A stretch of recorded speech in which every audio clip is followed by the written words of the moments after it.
Hey, hello, lovely viewers of A Younger Theatre. I'm Sephora, and today we're sitting down for a chat with the wonderful Jade Samuels. Hi, Jade. Hi. One of the four founders and the current executive producer of Mawa Theatre Company. If you haven't heard of them, well, you should, and you will now. Mawa Theatre Company is the newly launched UK's first all-black, all-female Shakespeare Theatre Company, and we'll delve into that in a second. But first, a little bit of background on Jade. As well as being one of the founding members of Mawa, Jade is one of the founders of the UK's first black and brown improv groups, Jumprov. She's also a founding member, co-producer and original cast member of the Good Enough Mums Club, which, as well as being a musical, is a podcast about motherhood. And she's an actor graduate of Rose Bruford, and after winning the Triforce Promotions Monologue Slam, she became the producer for Triforce Monologues Slam all over the Midlands. And she's done work that spanned from the Birmingham Rep to the BBC, so she's very impressive. Jade, for our viewers, is there anything else you'd like to add about yourself? Speak now, forever hold your peace. No, I'm a mom to my daughter Ray. Wonderful. She's 10, so yeah. Oh, that's lovely. So just off the bat, can you sum up for our viewers what is Mawa Theatre Company and what does it stand for? Yeah, Mawa Theatre Company is exactly as you said. Thank you, sweetheart. It was it's an all black and black mixed race female Shakespeare company, which it's inclusive of the whole spectrum of femininity. So whether or not they're trans women, gay women, disability women, we invite all of them so long as they fall into the black and black mixed race umbrella. So I actually just wanted to ask just next question, like it's been a bit of a mad year, like this whole year, and especially in the theatre industry, like, we've seen there's been so much struggle, but you guys have managed to create something within this time, and that's kind of amazing, like a feat in itself. And I was just wondering, like, why now? Like, why is it important now that Mawa exists? I think Mawa could have existed a long time ago, and it was important to have existed a long time ago, if I'm going to be honest. But after the resurgence of the Black Lives Matter and the response, we were tired, if I'm going to be honest, on a personal note, on a personal level, I was tired of seeing 1,000 black squares posted by companies and performative words that meant nothing, if that makes sense. Absolutely. And Mawa was born out of a need to do something, to create opportunities for those women who would never ever see themselves as a lead in a Shakespeare play. Like, I know for a fact, me personally, like my drama school season at Rose Bruford, I played a maid. How bad is that now, looking back, that they made the only black mixed race woman in the whole year play a maid? It's crazy, isn't it? Yeah. And now I think they think twice about it. But that was completely normal when I was there. So you have to think to yourself, yeah, it needed to happen a long time ago, but I think the resurgence of the Black Lives Matter movement made the change more urgent, if that makes sense. No, definitely. How, like, there's this A team that you have, the four of you, there's like powerhouses. Like, did you already know each other? Like, how did you assemble, basically? How did you find each other? Thank you so much. So Maisie Borden, who is our artistic director, she put out a tweet last year, I think it would have been at April, May times, saying, has there ever been an all-black female Shakespeare company? And there's been all women of colour and stuff to that world, but never just black women. And I think at the time as well, with the contest of the word fame, it felt like we were all falling under an umbrella, if that makes sense. And I think we needed to separate exactly who we were. So she was like, I want to do this. So she put the tweet out, and I'd been working with Maisie that year on a project called the Good Enough Mums Club. She was acting in that alongside us. And I just messaged her, and she knows that I produced that as well. And I was like, I'd love to be involved. So she was like, great. And same with Gabrielle Brooks and Danielle Casarate. She knows those two as well. So Maisie was the the glue in the middle that brought us all together, and we just started working on Zoom and just putting ideas down, and then came up with this. Oh, I love that. No, I love what you said, especially about BAME. It's like such a conflation of like all people of color under one umbrella, but this is like quite unique to see, just a company just for Black women. So I've seen, like, in describing Mawa, you've sort of said that you want it to be an agent for change. So, like, how does Shakespeare, the bard, how does his writing kind of lend itself to be revolutionary or subversive? Well, Shakespeare was a revolutionary in himself, wasn't he? What he was doing at the time. You know, I think it's 3,000 words that he invented in the English language, or something like that. He was revolution and he was change, but he's so synonymous with British culture. He's literally an institution. If, like, when you think of British culture, you think of Shakespeare. When you think of, you know, the upper end of British culture. Ironically, it was really bawdy, and they were doing disgusting things in the actual floor area of it, but that's the way the world still sees it. So it just makes sense that we solidify ourselves as Black British and Black mixed race British women in that institution of British culture. So yeah, I think for me personally, that's what I wanted to do. As opposed to new writing. No, I love that, because I loved Shakespeare at school, but you know, I was always looking for ways, like, how can you make that contemporary, you know, like, yeah, amazing. More personally for you, I know Jumprov, for example, it's the first kind of ethnically diverse improvisational theatre company. So why as a performer, as an actor, you said already a little bit about, you know, being at Rose Bruford as a costumes maid, why is it important to be in an environment with other collaborators of other collaborators maybe who look like you, have had similar lived experiences? Sorry, my road is incredibly noisy at the moment. I don't know if you can hear that. Emergencies don't wait, do they?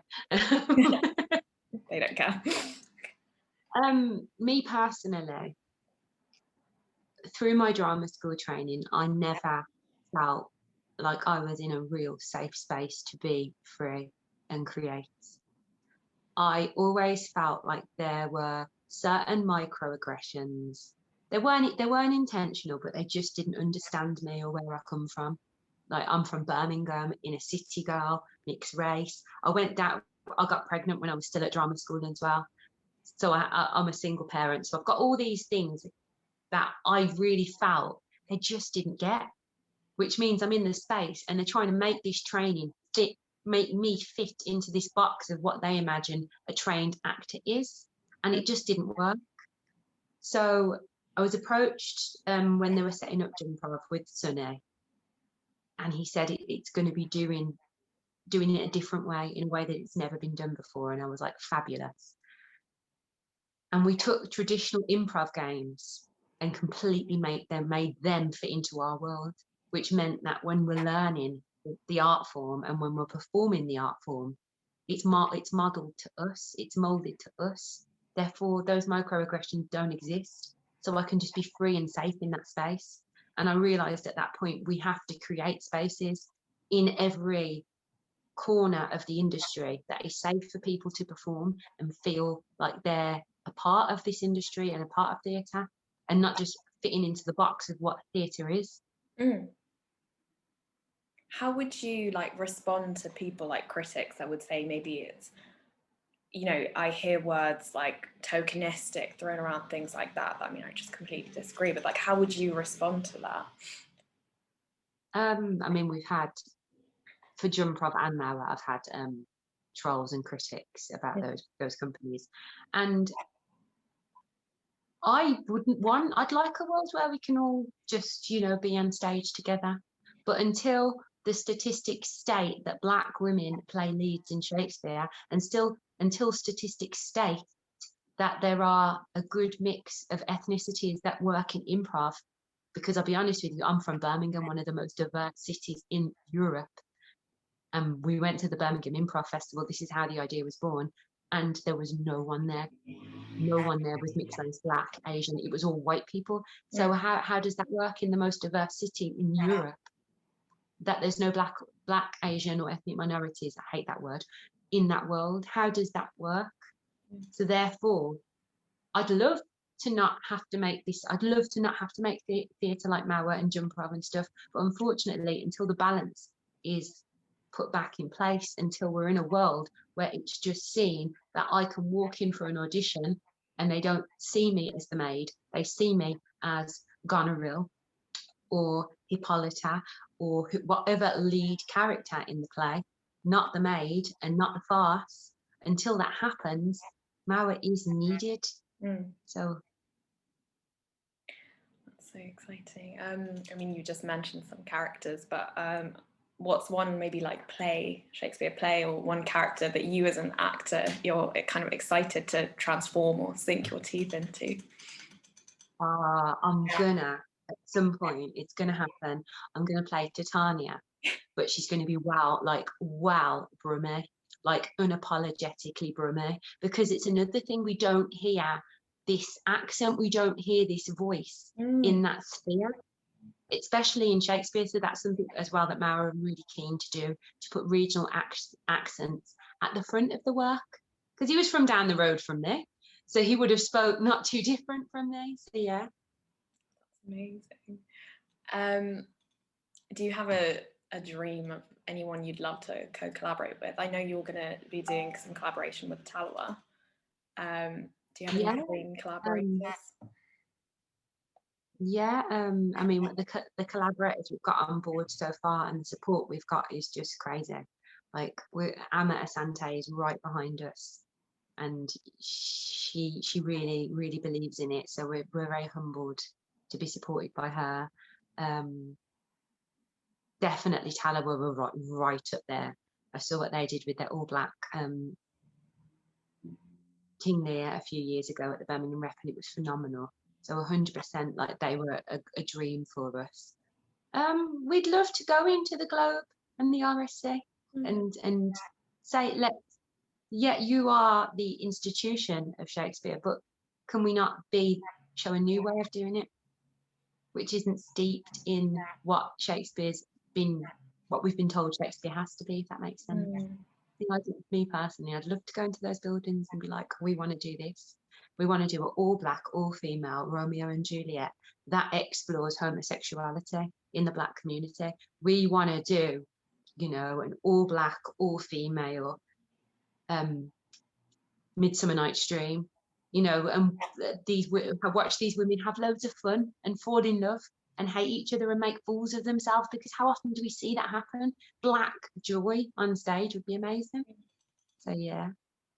No, I love that it doesn't just exist in like a fringe space to the side just for minorities. It's coming into the mainstream, and that's really powerful. Something that I kind of, when I was first heard about Mawa, that I really liked about it was this inversion of how Shakespeare's usually all men, back in the day, troop of men, got get skirts on, but was it ever like a conversation that you had that, we'll have like an all black, just general Shakespeare company that included males, or from the beginning was it, we need to have women, and what was important about that? Yeah, the intersection of being black or mixed race woman is very specific, and we needed that space to be safe for those women, free from any chauvinistic or patriarchal viewpoints, just to explore their artistry and their femininity or their masculinity within that space. It's really important. So I know with the other project as well, the Good Enough Mums Club, like, you're collaborating with other women. What's that like, just as a performer or producer, like just working with other women? What's that space like?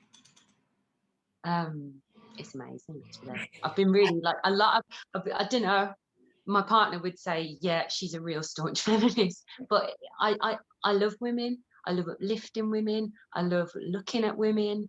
I love celebrating women, particularly black women. I mean, I'm very aware of my own privilege as a mixed race, light-skinned black woman. And Mawa, for me, it's really important that we uplift and celebrate our Black sisters and make that space great for them. So yeah, I'm really blessed to be able to work in spaces with women. I don't hate men. I do love men. I love them a lot, but I love women. Yeah, it's the we all say that, you know, we'll say that we love men, but you know, we love women.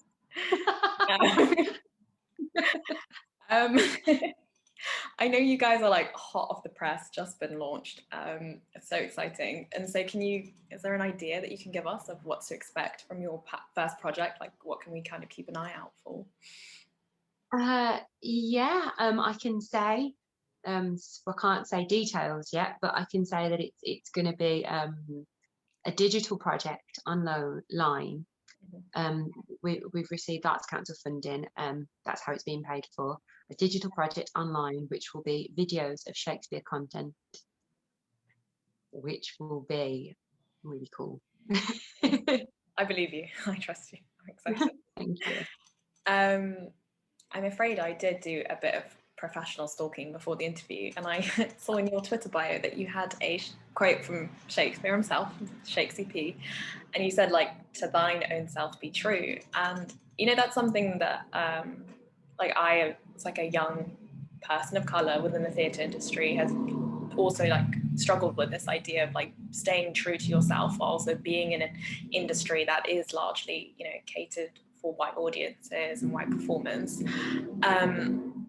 So just for like our younger viewers, like, do you have any advice on how to follow that, like to be true to yourself? It's really hard, as you just said, because you're going to walk in rooms and it's not set up to exist for you, essentially. That's it. And I think create those spaces, maybe. That's what I'd say. If you've got it in you, go out and make those spaces. You know, be that wonderful change. If you have an idea, don't let it be shut down because a white middle class rich man will not understand it, or the girls that come from a very different situation to you won't get it. Completely own your ideas and your identity, because that is going to be exactly what sets you apart from everybody else and makes you strong and individual. What do you envision, like what hopes do you have kind of for the theatre industry, like in 10, 20 years? Like what would you, ideally, what would that look like? Ideally, I'd love a world where, as I said, companies like Mawa, of course I want us to exist because I love it, but I'd love a world where companies which were specifically for Black women, Black men, you know, improv groups for that, all of those worlds, that they weren't necessary, because they're walking in those rooms, in those theatre spaces, and it wouldn't matter that they have a disability, it wouldn't matter that they're neurodivergent, it wouldn't matter about their sexual preference, it wouldn't matter anything size-wise. You know, I want full spectrum inclusivity. I want to see a lead on stage that is gorgeous and owning her curves with a man who is not, you know, who doesn't fit her mold for her to love, because I know loads of couples out there that are like that. Yeah. So why does that not exist? Other than Hairspray, I can't name another lead like that. Hairspray is the only one that's done it. Yeah. And it's great that they have, but how weird is that? I went to see Six the other day for the first time, and I was honestly, in my head, I just thought, like, I don't think I've ever seen like different sized women on stage, like musical theatres, so all one size. And then I just was thinking about that, like how baffling that is. Yeah. Amazing. Yeah, I think that's what I'd want. I'd want a world where you don't have to fit into a mold to be seen as worthy or beautiful or able to be a lead or able to be anything, that you could just go up and you are the best person for that job and you blow everybody else out of the water because your talent and your heart and your ability shines through.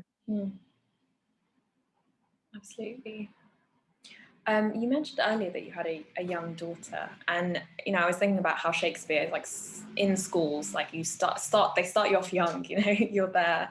I was just like, how as a company kind of would you approach like getting younger people interested or like hooked onto Shakespeare that young? Because I know, like, I loved it, but I remember everybody like at school around me were, you know, people were, they were like, I don't understand, this is boring. Like, how would you kind of push that?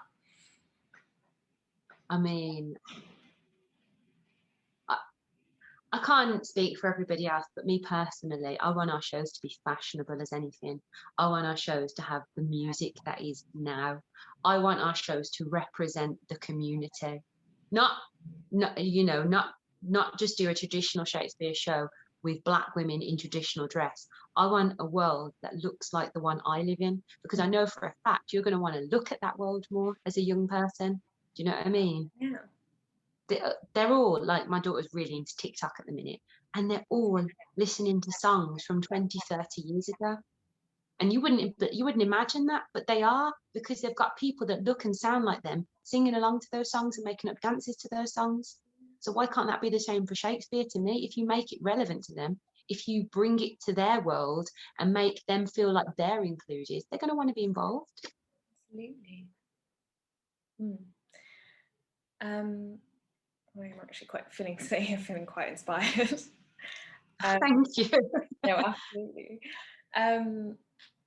This has been wonderful. And before we end, I'm going to be a bit mean and put you on the spot. I was wondering if you could give us a line of Shakespeare, a couple of lines from anything you've performed or anything you're looking forward to. Just a little sneak peek. I can't remember anything. I'll give you a second. But I mean, you absolutely don't have to. That's just me being horrible. Oh, it's really on the spot, isn't it? I can only literally think of the line that I put on my thing, because at the minute it's reading so, you know, to above all else, to thine own self be true. Because as you said, I think in a world where people are trying to box you in and change you and make you fit into a mold, it's so important that we aren't that. So yeah. Thank you so much, Jade. It's been really lovely chatting to you. Just for our younger theatre viewers, if you've enjoyed watching this video and all of the brilliant reviews and features that are on our site, then do consider becoming a member. From as little as £3 per month, you'll get a monthly reviewing Culture e-magazine, advice from a wellbeing expert, double entries into every competition we run, plus much more. Your support really means a lot, and every penny goes towards keeping us going and towards the fight in making the arts industry, as me and Jade have been talking about, a fairer and more honest one. So you can find more info below on the link. And this has been Jade from Mawa. Thank you so much, Jade. So much for having me. Really wonderful. I'm really excited personally just to see what you guys have in store. So thank you.